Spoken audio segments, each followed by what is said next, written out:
George, thank you so much for doing this, particularly on short notice. And it's great to see you once again, one of our favorite Sixers of all time. You've been in coaching since you left the profession. You really put in a lot of different effort in terms of your most recent stint there at Clark University in Atlanta, the G League, and two stints at Southern Methodist. But before we talk about coaching a little bit, let's go back into your background and the pedigree of an NBA player. Sometimes I don't think fans realize, the winning caliber and what some of you guys went through. By way of example, in Virginia, you were voted Mr. Basketball in 1989. Your team at Henry High School won the state championship. That must have been something of proud accomplishment for you. Yes, growing up in a small town like Roanoke, playing AAU, we had like a small town team. Nowadays, the teams are built over cities, connecting cities. You have private kids from 12 different cities. We had a team of 15 guys from one area. We were very successful, and that kind of bred that competitiveness. There was a lot of pride being from Virginia and being able to compete at a high level. Then playing high school in one area, winning the state championship, and then going on to North Carolina. Each level had its own set of challenges, and it made me who I am today. It gave me a lot of opportunities to see a lot of good players. In high school, I played against Alonzo Mourning. College, played against a lot of great players in the ACC. And then being at North Carolina, when guys came back like Michael, Sam Perkins, guys who were, had great years in the NBA, and being able to play summer ball with them, it just gave me the confidence to continue putting the work in and honing my skills as a basketball player. So I just watched the documentary on Coach Smith, who passed away in 2015, and you were a big part of that, and obviously the '93 championship team. But before we get into that, just playing at North Carolina for Dean Smith, I mean, that's something that I would imagine you cherish then and now. It must have been incredible to play for a legend and somebody that helped mold your life a little bit. Yeah, at the time, you hear about him being a legend and in the Hall of Fame, and his presence, in practice, his preparation, the things that he was teaching us as players. You didn't quite understand the opportunity that you had. And then after you leave and you go on and play professionally and then now stop, and then to really think about the things and how he changed the game, what he's taught me, that's why I got into coaching, because I felt that, I was one of the few players that had opportunity to play for a Hall of Fame coach like Dean Smith. It would be selfish not to share that with younger players today, what the things that I learned on the basketball court from him.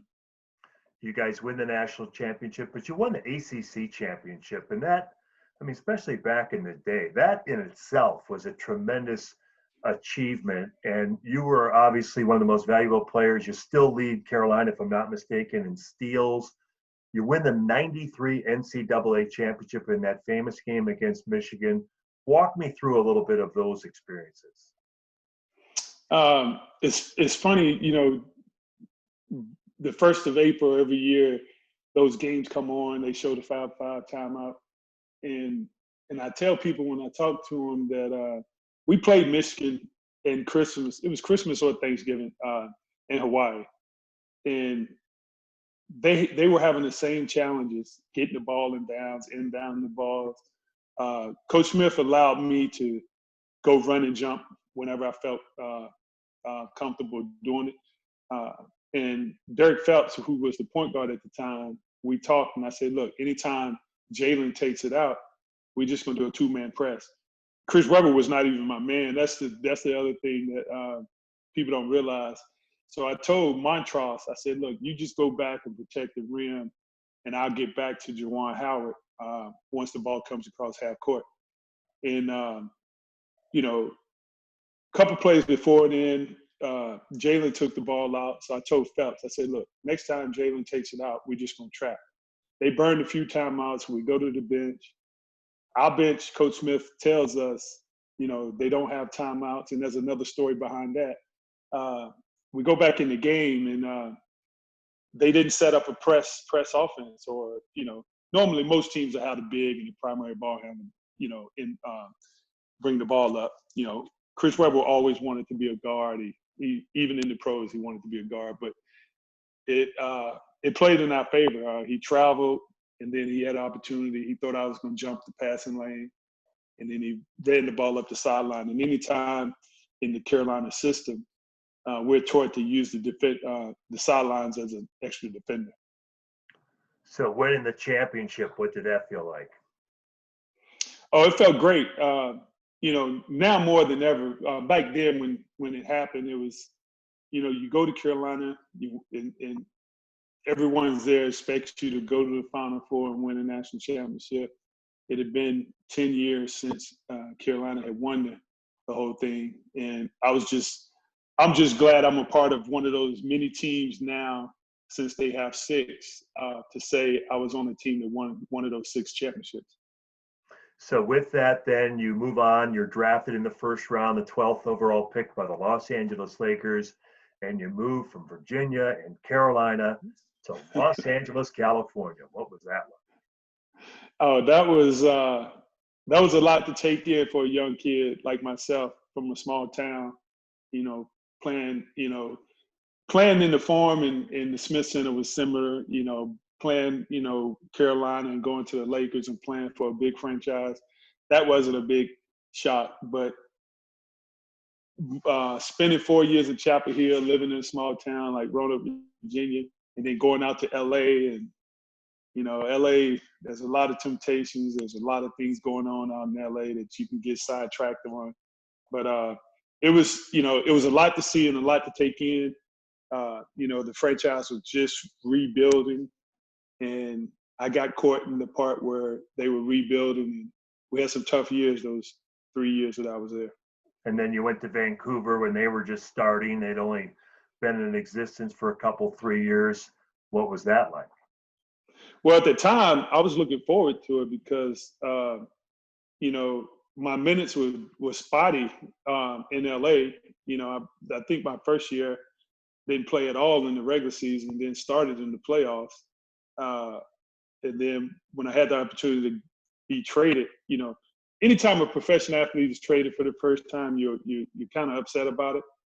But in the back of my mind, I was kind of happy because it was going to give me an opportunity to play, in Vancouver. I don't know if you remember, but the games we had with the Grizzlies at GM Place, Blue Edwards, Big Country, they were always like a 1-point game. We had some real exciting games out there. Do you have any recollection? When I was playing with the Grizzlies or playing with the Sixers? No, with the Grizzlies against the Oh yeah. We had a good team. It was just that we had some young players, and then it came down to just finishing games. A lot of we were competitive. We were pros just like everyone else. We just didn't have our superstars or our so-called franchise players were young players coming in, and they were just learning how to play the game. I think when I got there, Big Country probably had only played 2 years.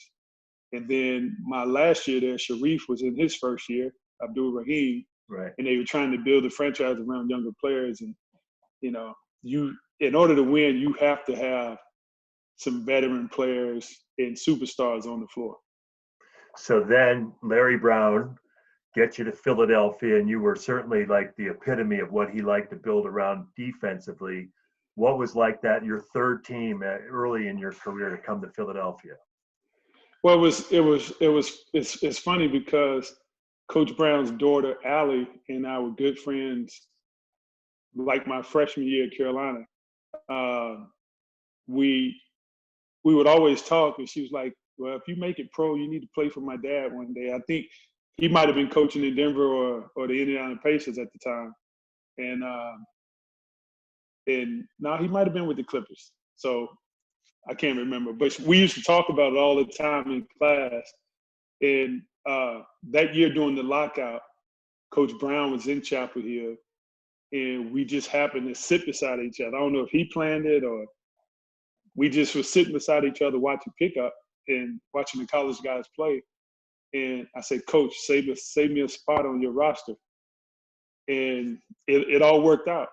I got a chance to come to Philly as during the lockout year, and everything was great since. People always ask me, like, what's your favorite time? And obviously, with your group making it to the finals, but those years leading up to it might be the real answer. And that is when you're on the rise, and you were a real integral part of that, a team that you started to knock off teams and take care of business. What was that rise like in 99, 2000, and then obviously in 2001? My first year there, the Philly fans were tough. I was actually afraid to play my first game. I was sitting on the bench, and you could hear. Well, first of all, before I got there, Philly had 3 Carolina players that didn't work out. So when I got there, I was like, look, and the Philly fans a lot of people don't know in the streets, man, when you're walking around, they know you went to Carolina. They had some choice words for you. And but when I got in my first game, all I wanted to do was just play solid basketball and not make a mistake. They were running Scott Williams out of town. Stackhouse and Montross had been there. All I wanted to do was just fit in and not make a mistake. Then after about 2 or 3 games in, I'm in the starting lineup. Coach Brown makes the adjustment, and then it was great from there. I think the way I played, the Philly fans loved the way my work ethic and how I played the game the right way. And the team was on the rise. We were winning games. I think the Pacers gave us a fit a couple of years in a row. But once we got over them, we were on our way. You were one of those designated defenders. And boy, that position, the 3, 4, certainly during those years, really at any time in the NBA, those are some hard assignments. And even at 6'9", you might have been undersized in a lot of those matchups. What was that like guarding some of the best players in the NBA? It was a great challenge, but when you see your teammates like Eric Snow, Aaron McKee, Theo, Mutombo, Tyrone Hill, no one was really, griping about the assignments we had. It was just a team effort. We all played within our strengths and weaknesses, and then which allowed Allen to be Allen. We knew Allen was going to take, majority of the shots, and so we didn't really have to expend too much energy on that end. So we had a lot to give on the defensive end. Now, you were saying that Coach Brown, knowing that yourself and Eric Snow could take sometimes the brunt of the criticism, and knowing that he was using that to kind of get a message to the whole group, that you had some thick skin, and that literally is the definition of kind of taking one for the team. What was that like? And knowing that you were getting yelled at, sometimes maybe for mistakes or whatever from others, but for the team. Yeah, it wasn't bad. At the end of the day, if it came with a win, it was easy to take. And so being yelled at and Coach Brown calling your name out, he rewarded us with minutes. So as long as I was playing, I was called and yelled at worse, growing up as a kid on the basketball court playing with other guys. So you got to have some thick skin growing up in the neighborhood I grew up in. When that magical run of the 2000-2001 season, and the other thing that people forget is you were 46-14 at the All-Star break, but as it wound down and it got to the playoffs, you got hurt, and Eric had an injury with a foot. There were a number of injuries, and that precluded you until the series shifted to Philadelphia. I think it was Game 4 where you finally got in. So that must have been bittersweet to see your team reach the NBA Finals, but not be able to compete because of a broken foot, right? Yeah, I was battling a stress fracture throughout the year, and it was it was one of those things when you trying to decide if you should sit down and uh, and let it heal, or should you, play through the pain. I was able to play through the pain until that one play, uh, in Toronto when I stepped on Aaron Williams' foot and the bone snapped. So, but I think if we would have put a bigger screw in when I had the surgery, I think I would have been able to play in the finals. It was enough time to recover. Um, but a small screw was put in. I wasn't able to play through the pain without hurting the team. So that was just one of those decisions I had to make, where I didn't want to, we had a healthier player sitting on the bench to see if we had a chance. You were talking about the team kind of being built around Iverson and his athletic talent and his ability to score the ball. So you saw these incredible scoring performances. You saw him play through injuries. Athletically and as a basketball player, what was it like to watch and be a teammate of Iverson's? I was more mesmerized on the things that he was able to do off the court. One night we played the Spurs at the Dome, and they had the turf down on half the field, and we were walking off. And I don't know who had a football, but we found the football, and we were out throwing passes. And they always talked about him as a football player. He really did have a lot of talent as far as on the football field. He probably could have played in the NFL if he wanted to, if not some big time college football. But and then he was gifted at drawing. He could rap as an artist. And he had a big heart. Him as a teammate off the field, off the court, was more impressive than some of the other so-called franchise players that I've been a part teams on, because he did not want to miss a game. He played in every game possible, and he played 100%. And I've been on teams with other guys who were nominated as franchise players, and they didn't carry that torch as well. Then your career ends with stops in New Orleans and Charlotte, the end of a 12-year career, as I mentioned. What do you remember about those last 2 or 3 years? It was kind of fun.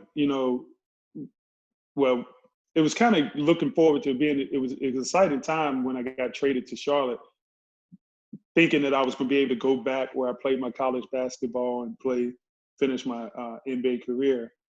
But unfortunately, they were just there for 1 year. So playing in an empty arena, that was kind of disappointing. But, it was a good group of guys. Wasn't as tight-knit as the Philly team, but we went to New Orleans, new franchise. Playing in New Orleans was great. The food was great there. The people welcomed us with open arms. So I'd never been to New Orleans before then, except for the Final Four. And so being able to spend time there and see all the sights, I think it was a good experience, and the weather was great. So other than that, man, it was a great 12-year run. I enjoyed the experience, and I enjoyed it so well, I didn't want to get out of it. So I got into college coaching. You did, and you really paid your dues. You worked with Matt Doherty, another Carolina alum, first at SMU, the G League. You were at Cal Irvine. And then let's move forward to you rejoin forces with Coach Larry Brown at Southern Methodist there in Dallas. And what was that like to be an assistant coach with your former head coach, the legendary Larry Brown? It was great. Coach Brown, although he's very demanding as a coach, he's very caring. His players, he cared a lot about his players. He was the closest thing to Coach Smith that that as a coach, that as far as caring about his players and how he coached the game, his mindset, his preparation. He was the closest thing to Dean Smith, and I had a lot of respect for Coach Smith. So playing for Coach Brown and working with him was great. And it meant so much that I said, you know what, I deserve to share what I've learned from Coach Brown and what I've learned from Coach Smith with these younger guys here on the college level. Were you like kind of the good assistant, as we hear about, like where you were the liaison, explaining to the young players what coach meant and not to take it personally, that he breaks it down and he wants it done his way and he's going to really pay attention to the details, where you kind of did that for their players? Well, I did that, and they listened to me because I think they listened to me because I played in the NBA. Had some great kids, Sterling Brown, Ben Moore. Sterling is with the Milwaukee Bucks. Shimi Olajay is with, the Boston Celtics. And Shake Milton is actually playing with you guys in Philly and doing well. So those were my young guys, and I just tried to teach them. They wanted to be pros. They were gym rats. They stayed in the gym, and I was that guy that would make the extra time to be in the gym with them. What'd you see in Shake then, and what do you see now? Shake could definitely score, and the more he played, he had that smooth. I'm not going to rush. You're not going to speed me up. He had long arms. He had a vision that none of the other guys. He would make passes. You were like, how did he see that, and how did he get that pass through there? So he showed the skill set in the basketball IQ for a high-level NBA player, and he could score. I mean, teams would just leave him open because he didn't look like a basketball player, but he would finish the game with 20, 15, his first 2 years, and played exceptionally well. Well, George, we appreciate your time. We know you're kind of in the midst here of looking for a new position in the coaching realm. Is that something you would like to continue to pursue? Oh yeah, definitely. Definitely continue coaching, whatever level it comes about. So we'll see what the future has in store for me. Well, we so much appreciate the time. Great to see. I know we ran into you when we were down in Atlanta earlier this season. And like I said, again, one of my great favorites of all time. So appreciate it. Good luck to you. All right, Tom, I got to mention one thing. I started an organization, HBCUheroes.org. Is to help HBCU student athletes. Since this distance learning, a lot of college students have been sent home without the proper equipment to finish their education. And we're trying to raise funds and come up with laptops and learning devices for these student athletes. So anyone that's listening who has a great heart, this pandemic has put these student athletes in a bind, and go on and show your support. And how could we help? Like, what can we do? How do you reach out in that regard? Yes, on the website, hbcuheroes.org. You can go on, you can make a donation, you can send in computers. These students have been, a lot of these student athletes at the D2 level at HBCUs and Division I HBCUs are first generation of student athletes. So without them getting their education, being able to get a decent job and provide for their families, it wouldn't be possible if they don't get their education. So we're hoping that they can, get the computers they need so they can finish their eligibility and be eligible to play next semester. So that's the other thing, that if they don't finish their online courses, then, I'm not for sure what the NCAA as far as allowing them or giving them a pass-fail course. Good point. Good work. Thank you, George. Great to see you. All right. Thanks for having me.